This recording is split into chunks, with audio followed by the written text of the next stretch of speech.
Today's episode is sponsored by Liberty Language Services and its new sister company, the Academy of Interpretation, that launched in early 2022. The Academy of Interpretation is an online education and learning platform for the language services industry. The AOI's mission is to expand access to educational courses while establishing a standard of quality and professionalism. They do this by bringing language service providers, content creators, and students together on an online platform that's accessible to everyone. The Academy of Interpretation was founded to address the widespread problem of untrained interpreters working in the field. The AOI offers professional, accredited courses for interpreters and serves as a platform for organizations to refer their interpreters for training. The AOI is offering Brand the Interpreter listeners a 10% discount on all courses using the discount code AOI10BTI. This code cannot be combined with any other discounts. But check out the episode show notes for more information about the Academy of Interpretation or visit their website at www.academyofinterpretation.com. Liberty Language Services is a rapidly growing language service company that recently celebrated 11 years of providing language access services, and they are currently hiring freelance interpreters for a variety of languages. To find out more about Liberty or to apply, check out the episode notes.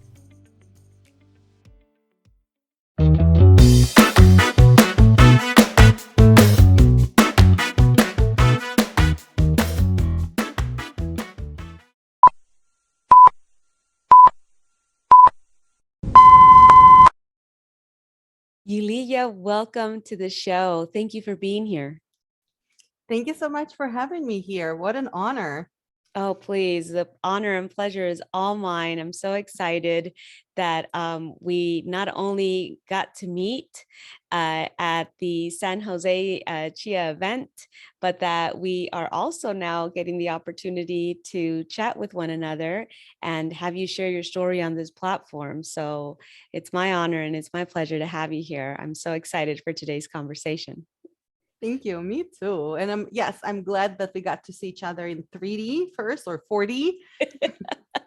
Yeah, no kidding. What a different experience, right? Like, you see people online and the computer and all that.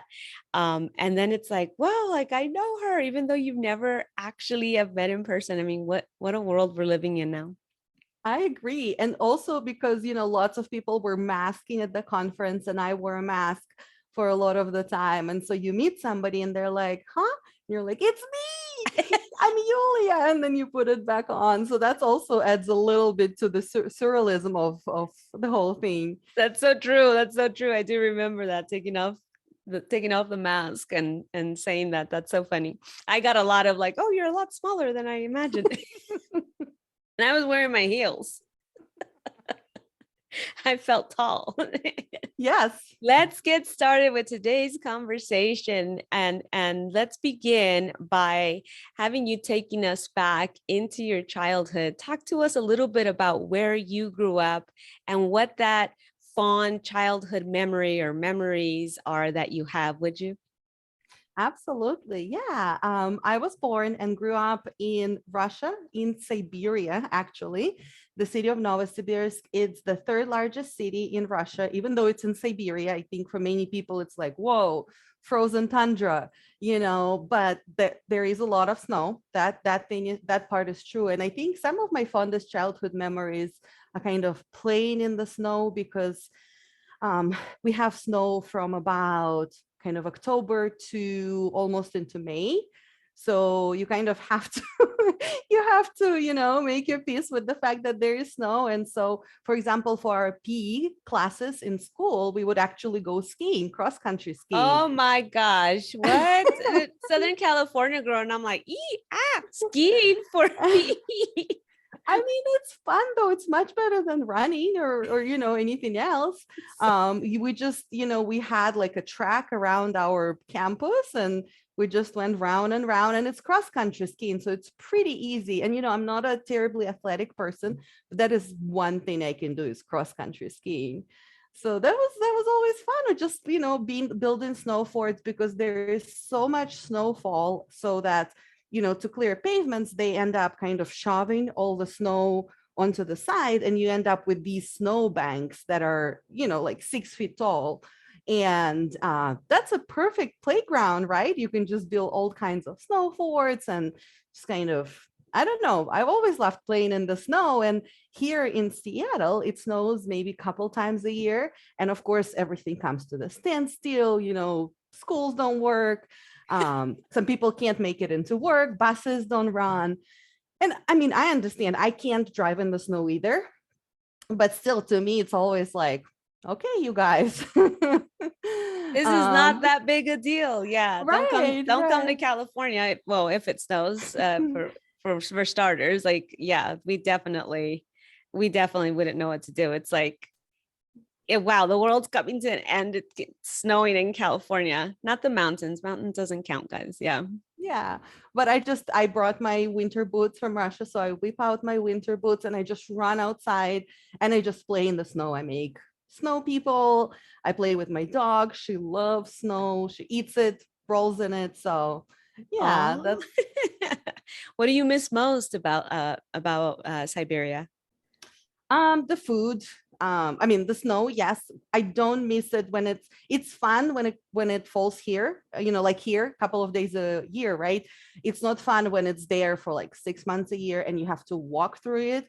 The last time I was in Russia over winter, there was so much snowfalls that even experienced, Russian authorities couldn't deal with the snow, and you had to walk snow knee deep in snow, right? So you had to factor that in. So, I have a class that I have to get to, and then I'm like, it takes 10 minutes, but because there's so much snow, it's going to take me 20 minutes. And then I need some time to brush the snow off my clothes. So that I don't miss, just living with the snow all of the time, but I miss the food.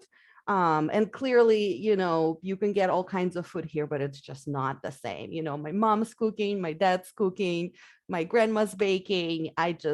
It's not maybe specifically Siberian, but that's something that I miss. Did you grow up in a bilingual household, Yuliya? I did not. I did not. So I started learning English when I was pretty young, but a lot of it was very rote learning, kind of the grammar translation method, where I had to memorize the pronunciation table, I had to memorize the irregular verbs, but it didn't seem to have any kind of practical application.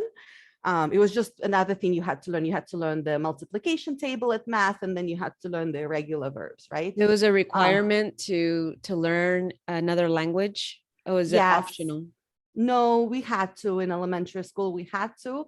And I think I needed a little extra help. So my parents sent me and my friend to a tutor. Not that, what they were giving us was any different. But then when I entered into the high school, I went to something called it's something close to AP English, like extracurricular English or advancement placement English. And I had such an amazing teacher. Her name is Olga. And she was the first teacher I've ever met who was teaching English as a second language, kind of based on more like communicative teaching methods. And so she showed us movies. I still remember the first movie we watched. It was Kramer versus Kramer.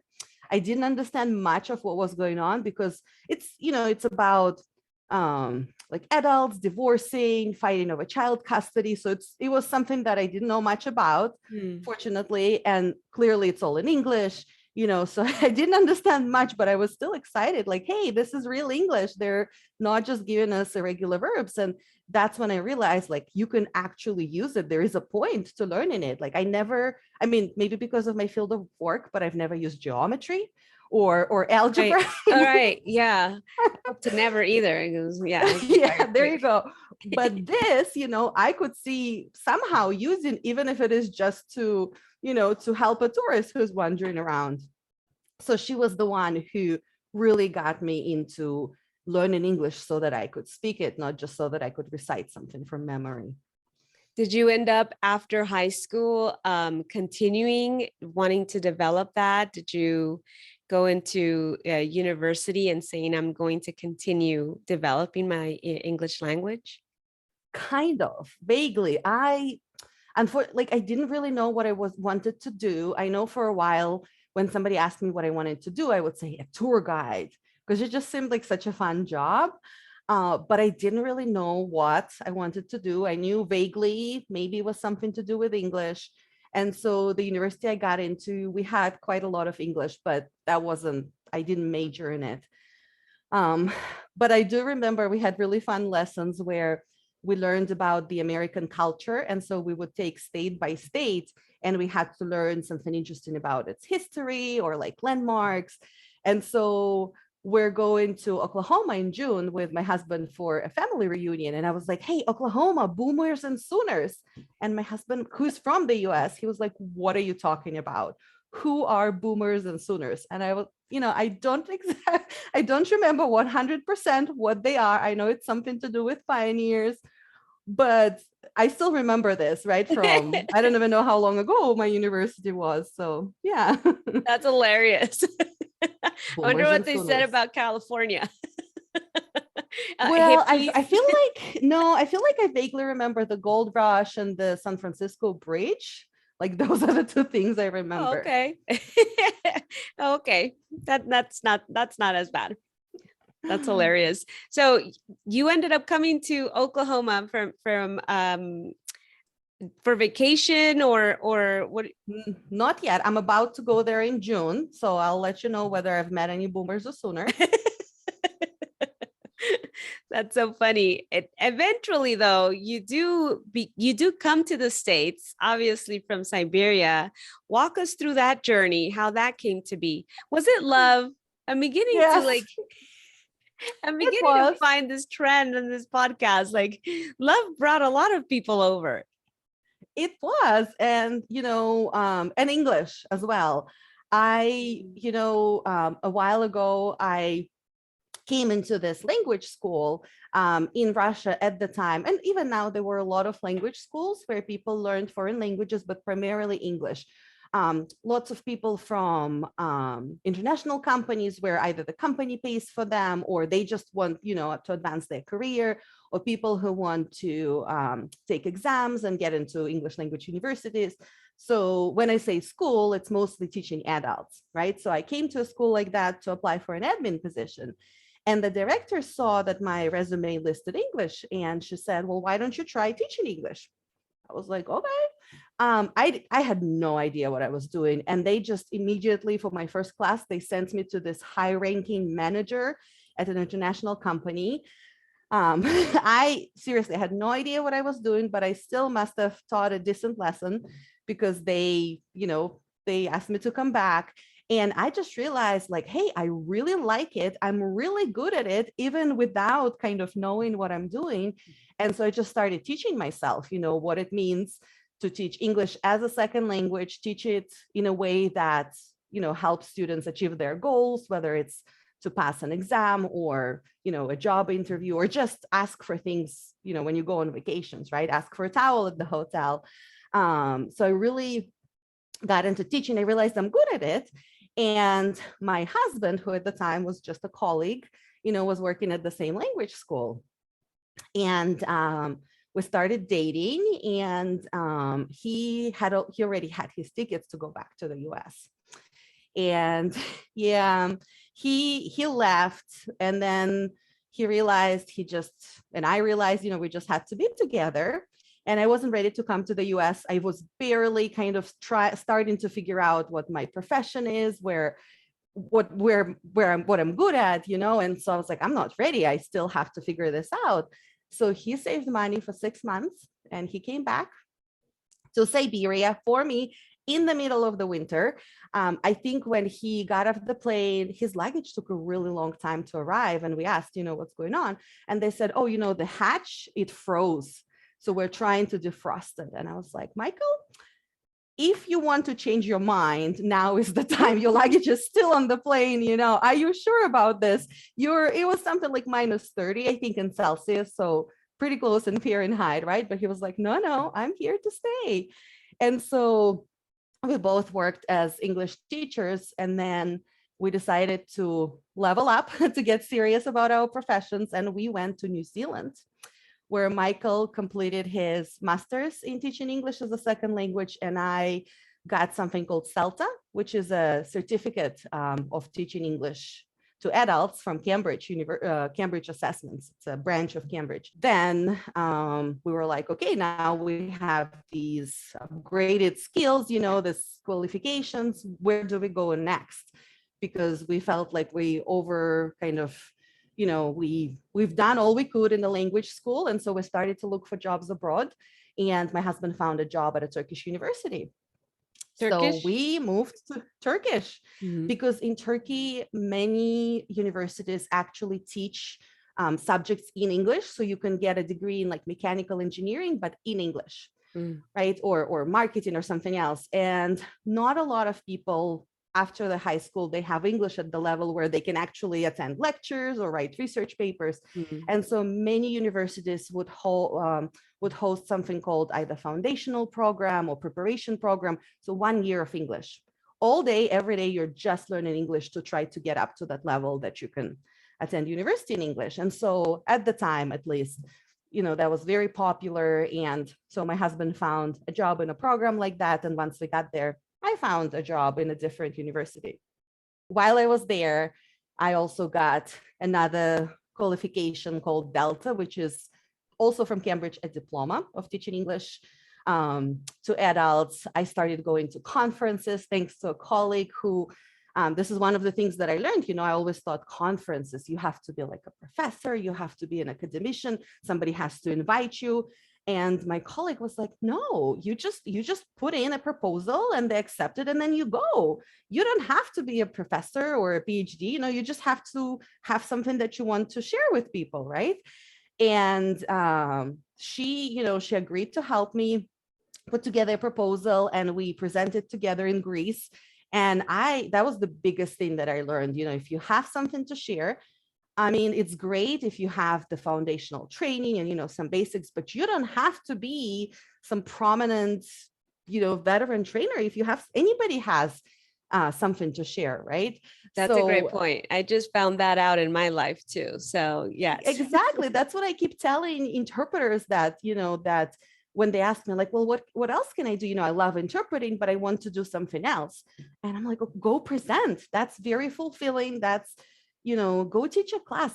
As long as I know teaching a class and presenting are a little bit different because when you present, you just kind of share what you know and you walk away. With teaching, there's a little bit more responsibility right. of, kind of giving feedback and nurturing. But anyway, so yeah, and I went back and presented next year by myself, and I presented on using WhatsApp to develop speaking proficiency and to develop listening skills. It's That's not unique. it's not an academic topic, but that's something I used every day, and I learned that you can use it. And yeah, I went and presented. Great. We lived in Turkey for about 3 years, just over 3 years, and then a coup happened, or an attempted coup happened. And unfortunately, in 2016. And unfortunately, my university, to my surprise, ended up kind of on the wrong side of that coup. And I had to leave the country in a couple of hours. I had to flee pretty much. That was not great when that happened. And we had already started thinking with Michael that, we had lived in my country for a long time, was close to my parents. And so we started to think, well, now we kind of want to go and live closer to his family. He has a niece and a nephew that we wanted to get to know more. So we had already started thinking of coming to the US, and that kind of sped up the process. We ended up coming here. We stayed with my husband's parents in Nashville, Tennessee. Oh, wow. So okay, wait, let's pause. So you go from Siberia to Turkey. Explain to us was there a culture shock there? What was that challenge between these two places coming as a foreigner for you? Aside from the language, of course, right? Right. Well, it was really interesting. So we lived in a city called Kayseri. It's on the smaller side. It's pretty conservative. A lot of ladies wear hijabs there. And, for us, we were guests of, even though, we were guests of the city. So we were treated extremely well.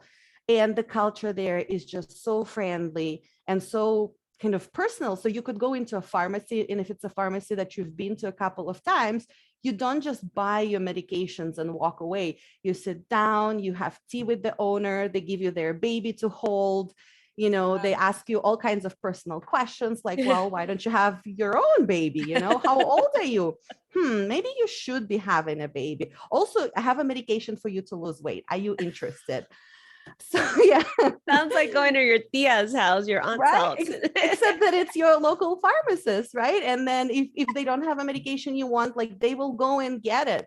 You know, I would go to a butcher and the butcher would be like, oh my goodness, I saw you in our neighborhood. You're our neighbor. Here is a gift. And he'd give me a tray of like sheep kidneys, for example. Wow. People were just amazing. Or, you know, when we started renting this house that they're called villas, but it's, you know, just a house in the mountains. And all of my neighbors were extremely curious about me as a foreigner. So from time to time, they would come and grab me and just bring me over and ask me all kinds of questions. And just like, they were so entertained by the idea of me as, as a foreigner living there. We were very happy there. Just, you know, the people were amazing. Our students were from time to time a little challenging. Not everybody was invested in a year of English, but I met some of my best friends, both Turkish and American, that we still keep in touch with. So a bit of a culture shock was in just what things were considered appropriate and inappropriate. For example, I was using a textbook, you know, officially published textbook. Like many English language textbooks, it was quite Eurocentric. Assumed that everybody cared about, you know, the same things. And we were looking at the royal wedding, Prince William and Kate Middleton. So it's a royal wedding. As you can imagine, things are quite, you know, proper, appropriate. But at the end of the wedding, Prince William and Kate kiss. Again, this is, I don't remember if they got married at the Westminster Abbey, but clearly it's, you know, it's a very formal occasion. And so of course their kiss was very chaste. But my students were scandalized. They were like, what, teacher? What are you showing us? They're kissing.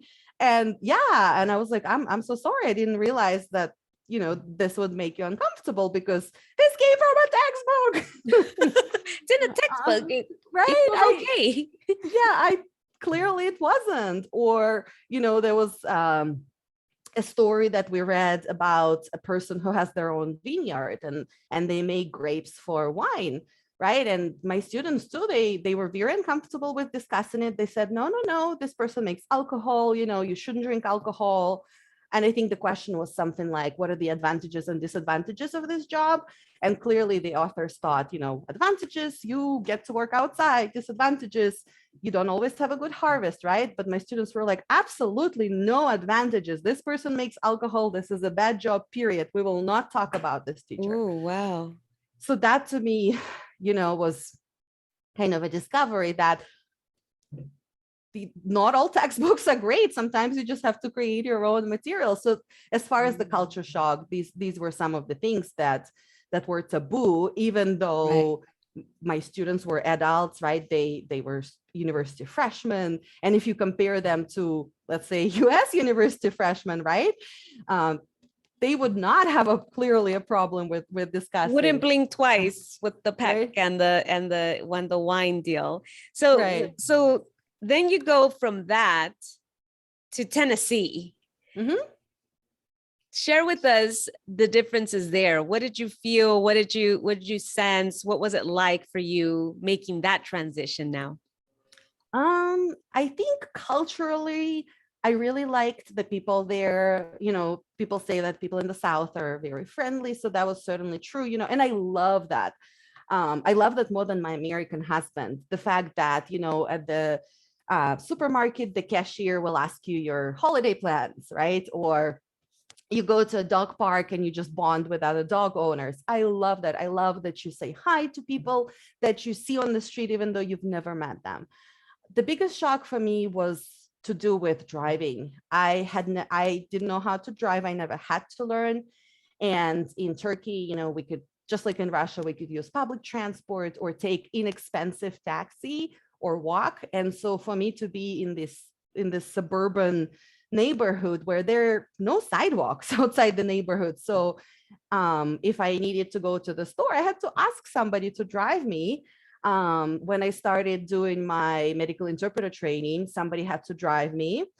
And when I started teaching Russian as a foreign language at the same place, my father-in-law had to drive me to my interview. So I'm like, I'm in my 30s. I'm a professional. I'm a grown woman, and I still feel like a child. Especially coming to a job interview with my father-in-law, and I couldn't ask him to wait in the car. That would be mean. He gave me a ride all the way, so he came in with me. And so I was like, hi, I'm Yuliya. I'm here for a job interview. This is my father-in-law, and so he's just going to sit over there. So, I'm fortunate. I'm very lucky that when I came into a foreign country, I had, people who were waiting for me. I was already speaking the language. I'm so fortunate, compared to many others, but still, I felt pretty limited in what I could do. And I learned to drive using my father-in-law's yellow Ford pickup truck. And so I started driving. Very appropriate. Yes, it was giant. But he was very kind to lend it to me and to teach me to drive. And I would show up to interpreting assignments. Was it an automatic or a manual transmission? It was automatic, fortunately. I don't know. I would have just given up, I think, if it was manual.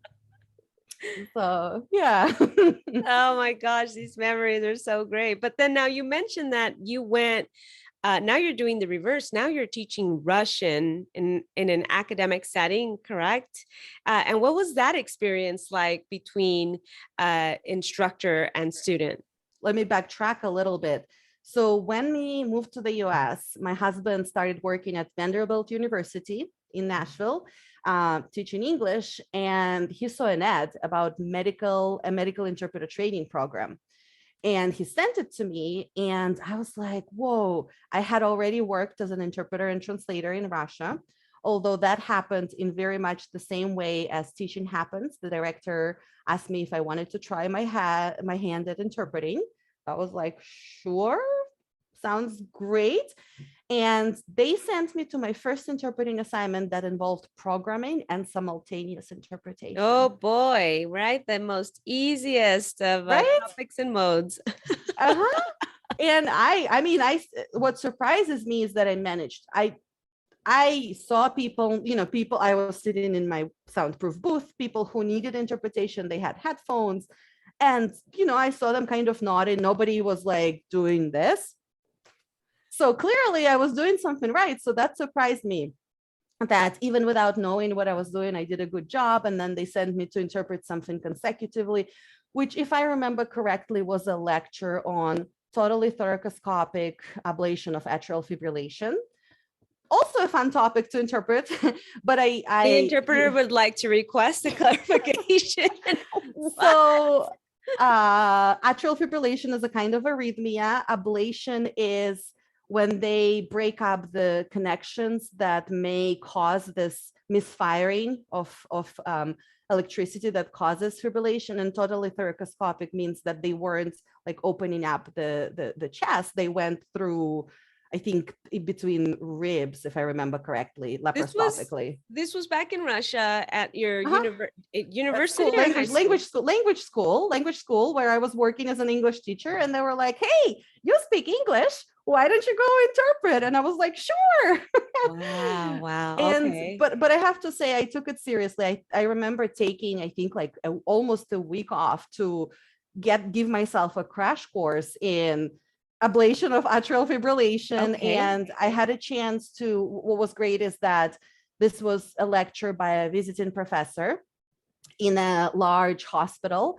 And I actually had a chance to go to the hospital, speak to other surgeons. And I said, they gave me the presentation ahead of time. And I said, okay, when I read this presentation, this is what I understood. This is how I'm going to say it in Russian. And they would say yes, or they would say, no, this is how you say it.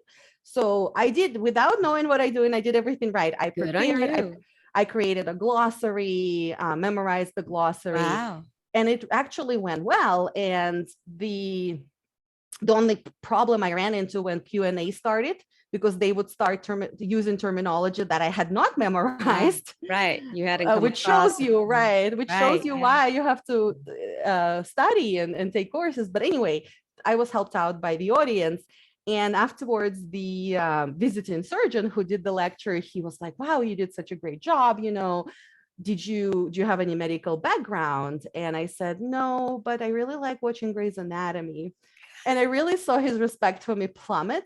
But I was like, hey, I work in a hospital. I know how wildly inaccurate it is about the fact that, nurses run the hospital, right? You never see a nurse in Grey's Anatomy. Chief of surgery does not run the entire hospital. People who you perform CPR on do not wake up with perfect hair and makeup and ask, what did I miss? Who is now dating whom? All of these things are widely inaccurate, but still it's a show where you hear a lot of terminology. Very true. And and because the show is based on interns who are learning as they go, so they did a lot of teaching within the show. So they would be like, CABG stands for cardio, hold on, now I'm blanking. Cardio pulmonary bypass graft, I want to say. So these are and of course I would then say, oh, how would you say that in Russian, I wonder? And I would look it up. And so that's where I got a lot of my background knowledge, Grey's Anatomy or books about doctors. I really like reading books written by doctors, like memoirs about how they became doctors. And so, but yeah, I feel like I lost a little bit of my credibility. So but anyway, you didn't, at that point, you didn't look into researching to see if you could do this professionally. It was just something that was requested of you by the university, and so you performed it. And you go fast forward to now where you're in Tennessee and your husband sends this ad. You're saying you make that connection because you remember, right? You did something similar. What was that process for you? It's the story of my life. I get asked to do something. It turns out I'm good at it, and I get serious about it, and I get and get qualification. Same with teaching, right? I got sort of pulled into it. I tried it. I was good at it. I liked it. And then I went and, got my credentials. Same with interpreting. I started doing it, liked it, realized I'm good at it, and started kind of teaching myself, attended some seminars. And then I did a lot of kind of business interpreting, negotiations, visits to a concrete factory, audit at a juice factory, lots of very, very different things. And medical assignments were my favorite, whether it's a lecture or a conference or a life surgery. So that's what I always found myself pulled into. And so, yes, when Michael sent me that flyer, I was like, wait a minute, this is actually a job. And clearly it's very different from business interpretation, right? You interpret between a provider and a patient or their caregiver, but still you're in medicine, you're interpreting, you're helping someone. What? So I was very excited. I immediately signed up, and it was a great program. It was a 120-hour training program, which, a lot of programs, they're just 40 hours. Right. And it was taught by staff interpreters at Vanderbilt University Medical Center. So they had great experience that they could tell us about. Right. We got to shadow staff interpreters at the hospital. Part of our final exam that we actually interpreted for patients at that hospital, and we were evaluated. Fabulous. So it was an amazing program. Because I was the only Russian interpreter in the program, I actually had a language coach that the program hired for me. I got such a great start there. And of course, I did bring some of my interpreting experience with me. So I was like, this is what I want to do. I love it. And as I was, training, the same place where the lessons took place, they were teaching foreign languages. So they asked if I'd be interested in teaching Russian. I was like, sure. Because I had actually, right before we came to the US, I got a diploma. I love getting diplomas in teaching Russian as a second language. And so that was really great. I was teaching Russian, I was learning interpreting, and then once I graduated, I started working as an interpreter. All things language, whether it's helping people communicate as if they were speaking the same language, or teaching people to communicate in another language. Excellent, excellent. When you begin your professional journey as a medical interpreter after your training, what were some of those challenges that you felt you needed to overcome? I think one challenge that I still struggle with is maintaining role boundaries. Mhm. And I train interpreters now. I teach a basic medical interpreter training course for a nonprofit called Americans Against Language Barriers. And and I like this idea that you have to walk the talk, right? So if I tell my students, you have to interpret everything, even swear words, and the very next day I get sent to the psychiatric ICU where the patient is just using every single swear word that exists, and I'm sweating trying to keep up, and I think to myself, walk the talk, Yuliya. You said you have to interpret everything. So similarly, I always say, like, you have to maintain your role boundaries, but that is really, really hard. There was one case where I was interpreting for a victim of domestic violence and their child. They had to stay in a shelter. They had very little by way of money or things. And I remember the time was around holidays where they were kind of sad about the fact that they would have to spend the holidays that way. And I just felt so helpless. My first instinct was to like run to the store, get some presents for the child, I don't know, do something. And it was so hard to be like, okay, Yuliya, you are here as an interpreter. You have a very important role to play, because they they really were in a place where they needed to have a safe space to tell their story, to really figure out what to do next. And I ended up developing a good rapport with them and interpreting for the child as well as they went on to have therapy.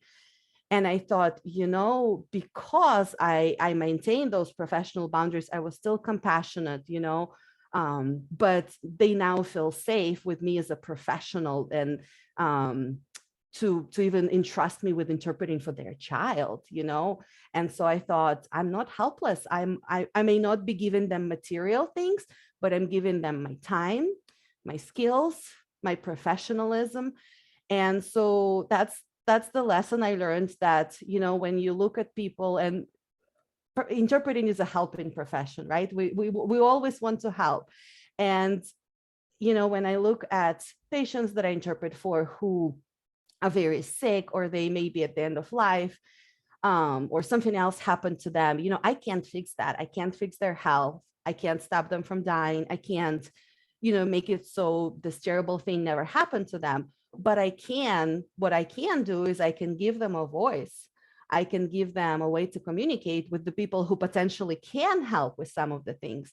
So that's what I tell myself when I feel like I'm not doing anything. I am helping. I'm helping by being in this room, right? Or over the Yeah. phone. And I So think that sometimes that's what happens, is that we tend to think that help is, it goes in only one direction. You have to be an active participant in the sense of, as actually physically giving something tangible, doing something physically, when in fact help comes in so many different ways. It could be a simple smile, as you cross a complete stranger and you brighten up their day, and that has ultimately helped another individual. So that's actually a very great point, in that this is a profession where many of us start because we want to give back to our community, because we want to help.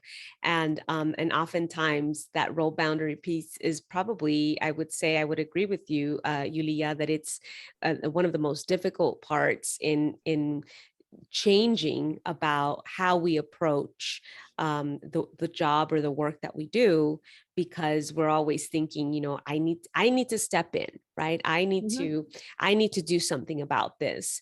And so we want to offer help in a way that seems more direct, and we're not even thinking about, I am helping exactly with everything that you just shared. I'm helping with my professionalism, with giving them voice, with being trained so that they can have a direct voice. I feel like you hit a very good point there with regards to the role boundary aspect. I'm interested in knowing when you first started, because it seems like a lot of opportunities were coming your way, which is so great. But there are also moments where you took it upon yourself to do the training, to look for more things. Did you start as a freelancer, or were you immediately as an employee? Great question. Yeah, I started as a freelancer and driving around in my pickup truck. In Nashville, there isn't a huge Russian language community, so I wasn't very busy. And I immediately started, I always want to do something more, right? If I'm teaching, I also want to present at conferences. I used to have a blog with like tips for English teachers. Same here. I was like, okay, I'm only just starting out, but I did get this amazing training. I want to share things. And I went to my very first conference. I think it was maybe right after we graduated from the course in Alabama. And one of the presentations that I really liked was about self-care. And I went back and immediately I've been thinking about a blog, and I was like, okay, this is it. This will be my first article. This will be my inspiration. And I started a blog and I wrote that article about self-care, and I kind of thought about my experience as a freelancer, because as a freelancer, yes, you choose your own hours. You can run errands in between your appointments, right? If it's a sunny day out and you didn't get any jobs, you can be like, oh, well, I'll go swim into the lake with my dog, right? All of the things that you cannot do as an employee most of the time. But then it can be a very lonely profession. I think I was telling you at the conference, I used to interpret at this facility a lot as a freelancer, and the agency ended up writing us and saying, interpreters, stop holding up the line at the reception. Stop spending so much time talking to the front desk personnel, because poor lonely interpreters who, if you're a freelancer, you don't really have colleagues that you see day to day. You may be seeing them on platforms such as Facebook or at interpreting professional organizations, but you don't see somebody day to day. You see your patients, but we can't really form deep, meaningful relationship with patients, right? We have to maintain our role boundaries. The staff, you also see them, but you mostly interpret for them, and clearly you can't chat with them as you're interpreting, right? So yeah, poor lonely interpreters were just hanging out with the front desk people, and I'm guilty of that too. I was like, goodness, I know I did that too, because they're captive audience. They're sitting there, they can't escape you, so they have to listen to how your weekend went and what you think about everything else. This is probably not the best example, but it's like I'm imagining like they were like the bartender hearing everyone's story. Right. When there is a line behind you, there are people who are trying to check in, and you're like, so did you see the game? Your hair is different. Do you have a dog? I have a dog. So, we all have to talk to someone, right? I'm an extrovert. I suffer. I'm guilty of that too. Exactly. So that was one, I thought, challenging aspect of it. And also self-care, because when your income is kind of in your hands, right? You're always like, hey, will you take this assignment? Yes. Will you take this assignment? Yes. And then I'm like, wait a minute, when am I going to eat? And if I don't eat, I become hangry. I'm not a fun person when I'm hungry. If I'm dehydrated, that's one of the biggest triggers for my migraines. So I got to think about this, right? Great point. And then when it comes to vicarious trauma, I read about the fact that interpreters can suffer from something called modified survivor's guilt. So survivor's guilt, is when somebody ends up dying tragically, maybe like, at war or somewhere else, and the people who survived may feel guilty for surviving, right?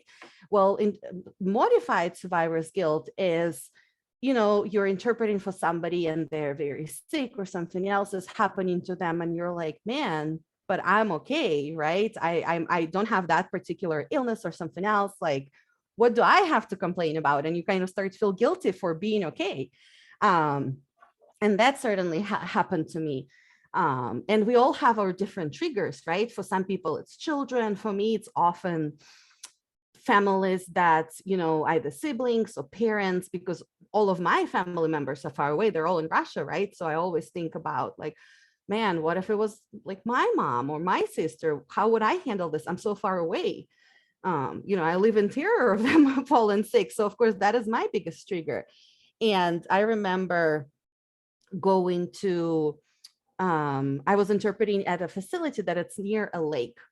And as a freelancer, I never had like a 9 to 5 day there. I would have maybe 4 hours in the morning and then 4 hours in the afternoon. If I had enough time, I'd go home.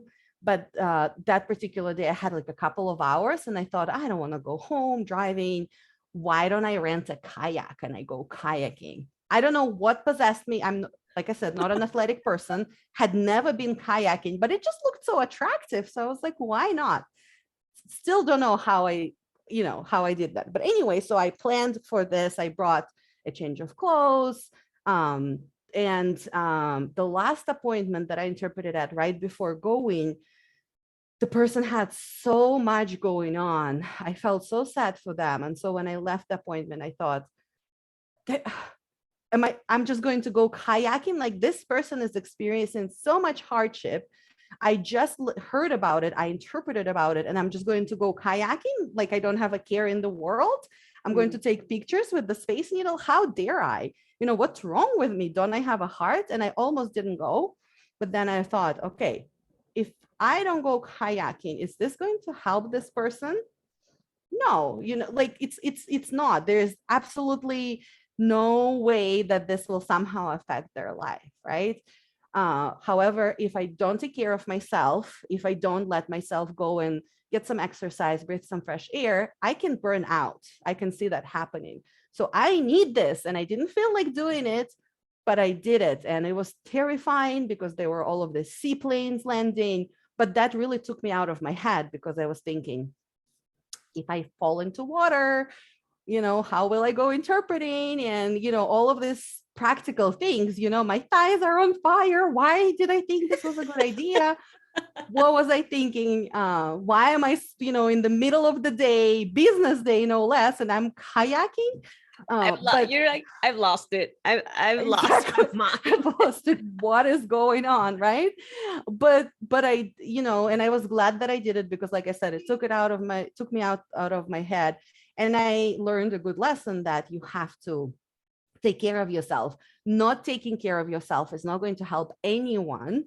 You're no good to your patients if you're hungry and you're irritated, or if you got a migraine because you didn't hydrate and now you can't really concentrate, right? So it's great points. Why did I start talking? Okay, so yes, because my first article in the blog was about self-care. And so I started freelancing and I started working on my blog and just kind of writing about the things that I personally learned from and doing research, and this is what this article says about self-care. So it's amazing. It's amazing because your journey does begin as something that's, having to do with language. Funny thing is that, you talked about being potentially a tour guide. And little did you know that was in a way going to show up in your life, just not necessarily in the way in which, you perhaps pictured it. And life events take you from one place to another, and you end up freelancing and you end up with these experiences. If we fast forward to the present moment, Yuliya is now the supervisor at a medical center in Seattle, Washington, right? And so now you're no longer freelancing. Now you're in charge of, this unit. Talk to us a little bit about how that opportunity came to you and what you're working with the staff that is in this medical center. Yeah, it's all because of Cindy Roth.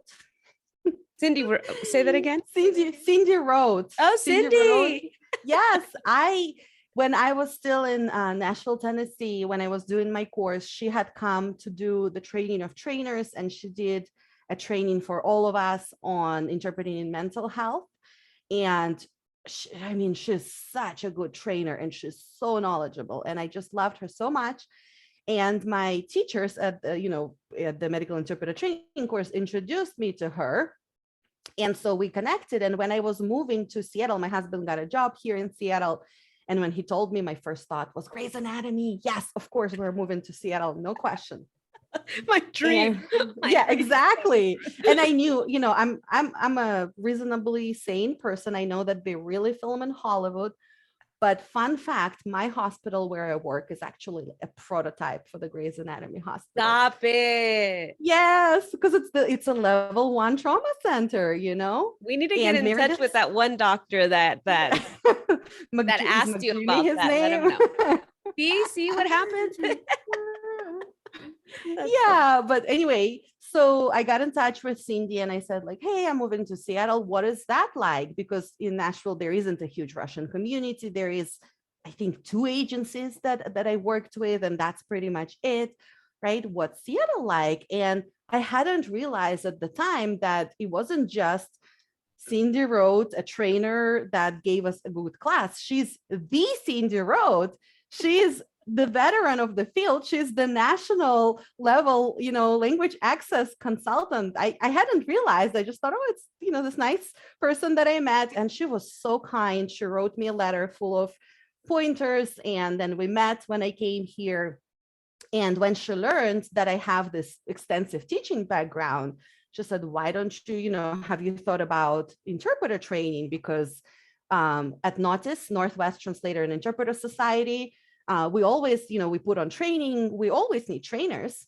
And I was like, really? But I'm relatively new to the medical interpreting profession, right? Shouldn't I be a professor? That imposter syndrome, right? Shouldn't I be? Are you sure? And she was like, well, hey, do you have your training, you have some experience, you know what you're talking about. And I'm really grateful to her for kind of, just really living that principle of lifting other people up and thinking of the profession. My favorite people.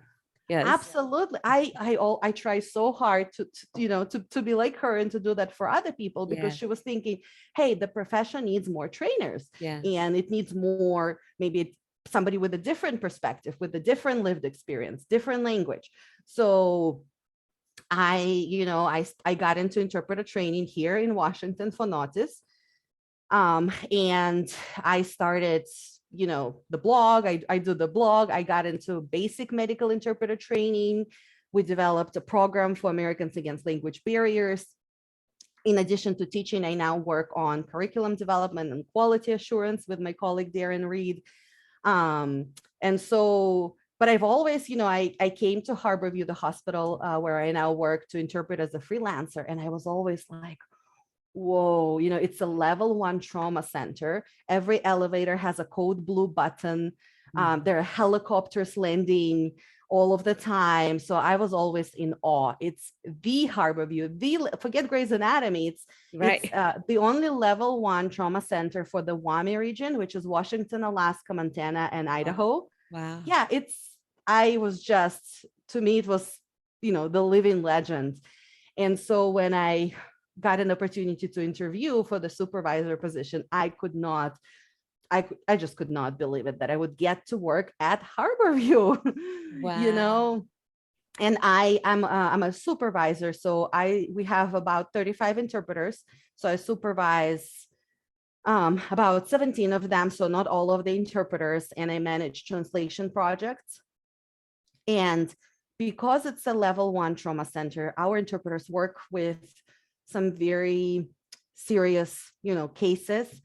And I just feel so honored that I have an opportunity to support them in this work, and also support all of the amazing medical staff. I'm so grateful, when they call and say, hey, we have this patient and this is a challenge that we're having in communicating with them. What can you think of something that we can do, right? And I'm like, I know that this is something that should happen, right? But still, every time it happens, I'm like, thank you so much for thinking of that, for not giving up, for just hearing, I love it. And with translation projects too, the fact that somebody thinks, okay, this should be accessible to everyone, I just love that. And I really appreciate our team who is so patient with working with translations, and they have to work, one day they would be translating something to do with, um, brain surgery. And then another, it would be something about financial applications. So they're just amazing professionals. Not only are you so involved now, obviously, because you're, it directly involved with all the internal aspects of managing translation and interpreting systems within, an organization. You're also involved in all these other components for advocacy of the profession and things of that nature. So, now you're so involved, directly involved in all different components of the profession. What would you say would be something that you would still like to very much see, perhaps change, that currently exists in the industry, or maybe does not, that you would like to say, I wish I could see this more in the industry, or less? Well, I can say on a very local level, I very much want to see this, the importance of language access, whether it's interpreting to people with limited English proficiency, whether it's, access for people who are deaf or blind, access in healthcare, whether it's translation, when it's appropriate, when it's not, I just want this to be taught from very early on in medical school, in internship and residency. And me and my boss, the director of the department, Yvonne, we're very proactive in suggesting that we do presentations for incoming, because it's a teaching hospital, incoming medical residents or interns or students. And some departments are wonderful at reaching out to us. But I want to see more of that. I want this to be less of, oh, that sounds like a great idea, to more like, this is a curriculum requirement. So anytime I get asked by, medical, to talk to medical students or residents, they get really excited and they're like, oh, thank you so much for doing that. And I'm like, no, thank you for doing that. How long do you need me for? An hour, 2? I can be there all day, What do you want? Do you want slides, exercises? I'll be there with bells on. Just, I'm so excited that you want to know about this. So I really want to see more awareness of this, that you're not doing this to be nice. You're doing this because language access is a human right. It's a civil right. You're doing this because you need this, but the patient also needs this. Yeah, that's such a great point, because I feel like there's so many other topics that have to do more with, the human side of the professions, that's everything's very much focused on, yes, those hard skills, but then there's all these other components that make you a well-rounded professional. So in the medical field, for instance, whether it's our nurses, our doctors, or physicians, specialists, things like that, it's topics such as nutrition, mental health, right, culture, right, language access, things like that, that it's like, okay, you've got everything else down, but then you're dealing with humans. So it's not like you're dealing with a robot. So how are we going to integrate the human components of the profession as well? So that's excellent point, with bringing in some of these topics, that it's not it would be nice, like you said, that it should be a curriculum requirement. Yuliya, as we come to a close in our conversation, I'd like to give the opportunity for our listeners to hear about, a little bit more about what your recommendations would be, particularly as they're entering the profession, if they're wanting to specialize or perhaps combine, just their interests that they'd like. What is a recommendation that you can give language professionals, whether they're new or seasoned, in this particular field? Yeah, good question. I would say definitely get some training. And I know it's probably a little reach coming from me. as the person who first tries to do something and then gets trained. But I did get trained. I did it later rather than sooner, but I did do it. And so if you already have an interpreting background, that's great. It will serve you well. But now you need to learn how everything works in the world of medical interpreting. If you're coming from, let's say, court interpreting perspective, you will learn that ethics are a little bit different, right? Sometimes significantly different. You will learn that you do not have equipment for simultaneous interpretation. And so sometimes your simultaneous will happen in the middle of the, psych ward, for example, within less than ideal environment in terms of how noisy it is and what else is going on. And I think depending on where you are in your medical kind of knowledge, I think building up, it's great, do training, do continuous education. There's so many things that I learn, and I know nobody can know everything. Right. So I enjoy learning so much. And I just renewed my certification for both core CCHI, and then also here in Washington, we have DSHS, Medical Interpreter and Social Interpreter Certification. So both of mine just got renewed. So I have to get credits all over again, right? And I was like, yes, I get to learn more. So continuing education, but also I really like, as I mentioned earlier, learning from other sources that are not like structured, sit down and attend the class, but learn from TV shows, books, podcasts. Actually, on my blog, I have several articles devoted to that. Like, hey, you spend a lot of time driving. Why not listen to a medical podcast?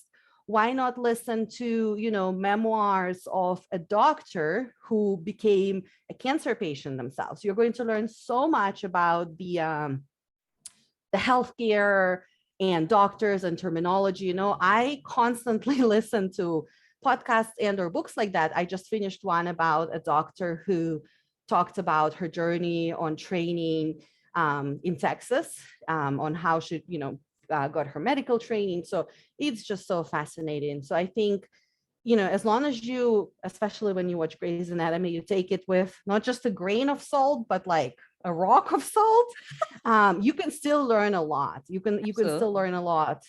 Yeah, it could be fun. I love that. Yeah, so true. And a friend of mine is now trying to take their court interpreter exams, and they asked me for recommendations, and I was like, okay, the TV show Lincoln Lawyer, The Good Wife. I just read all of these TV shows where I didn't end up going into court interpreting. I took the initial written exam, and I will tell you, the majority of my knowledge came from those TV shows. I know it's unconventional, but that's what I recommend. Just get into either Netflix or podcasts or books, and this will be a very enjoyable way of learning. Yeah, it's about the exposure in that case. So you're right. It's an enjoyable way of learning. It's an out of the box, out of the classroom type of setting, which, that takes its place as well within the training. But if you want to further continue and speed it up, right, something like that, then absolutely, like that's an unconventional way and a fun way, because you're also doing things that you enjoy.